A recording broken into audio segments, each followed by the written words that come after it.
Hey, thank you, Dan. Yeah, look, as expected, like the previous 10 times, it was all Knicks in this contest. You know, giving credit to Ozark, they came in fighting and ready. But, hey, when you're talking about the Knicks to Eagles, there's a reason state championship expectations are at the forefront. But it's not like it came as a surprise, especially since Knicks has won the previous 10 battles against Ozark, and playing at home in front of their raucous fans only gave them more motivation. Tigers got the ball to start the contest, though, and they came out furious. 3rd and long, Peyton Russell, using his legs instead of his arm, picks up the first down and more on a 37-yard scramble to the Eagle 18. However, Ozark knew they needed touchdowns to win this game. They went for it on 4th and 12 from the 20, and once again, it's Russell's legs getting the job done. They score first, lead 6-0. But less than a minute later, Eagles answer right back and take the lead. Randy Flint, using his blazing speed, takes it 38 yards to the promised land. Knicks in front, 7-6, 5.5 to go in the quarter. Next Ozark possession, 3rd and 7. Russell goes down, courtesy of Weston Weldon, the huge sack. Tigers would end up turning it over on downs, and Eagles would make the most of it. Like on the very first play of the second quarter, Jaden McCaster, how about going the distance here? 58 yards. Another home run play for the Eagles, who go up 14-6. And then, following an Ozark punt, Nixon drove back down the field, and once again, McCasker puts his foot in the ground, nose in the end zone. 21 unanswered points by the Eagles, who led with 8:15 to play in the second quarter. And on the final play, right before halftime, it's Flint on the defensive end with the interception to preserve the 15-point lead as we go to halftime.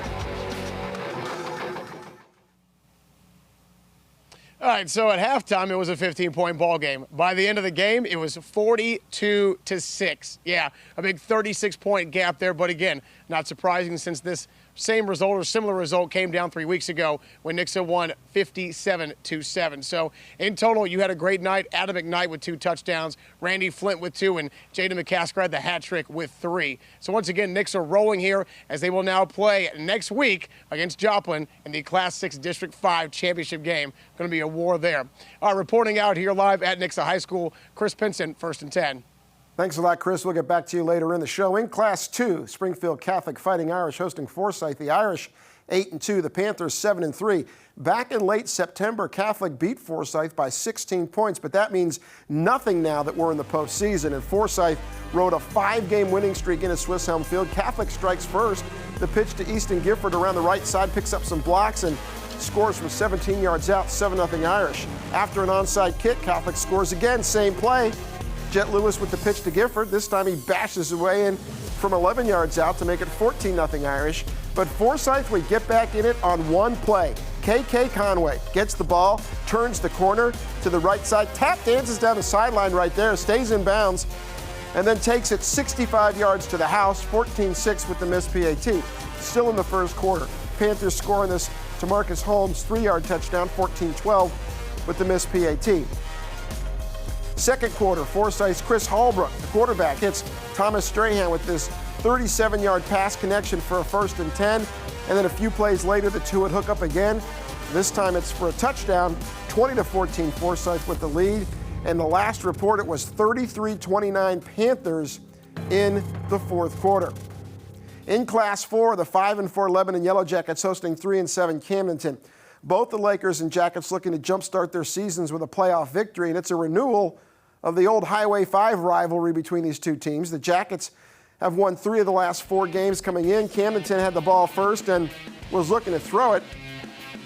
The Lakers' Michael Machino is flushed out of the pocket. Lebanon's Cameron Rose is there for the tackle for a loss of 8. An ensuing punt would give the Yellow Jackets a short field, and Braden Jackson punches it in from 2 yards out. It was 7-0 Lebanon. But Camdenton would answer with Machino, the quarterback. He would keep the ball on this play, plows it in from a few yards out. It was 7-7. Then the Lakers would take the lead late in the first quarter. Machino drops back, and a perfect pass right on the button to Chase Herron.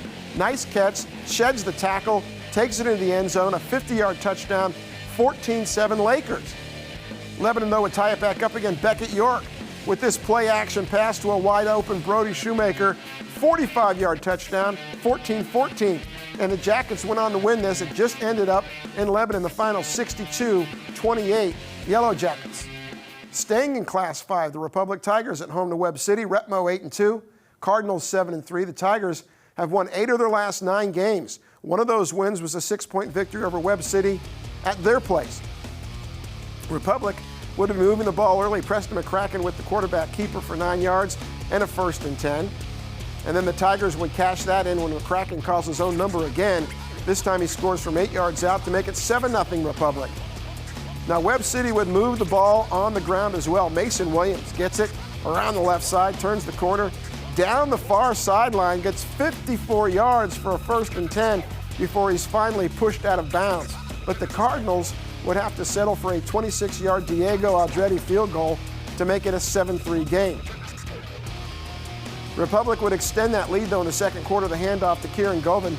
He takes it to the left side and then gallops 32 yards for a 1st and 10.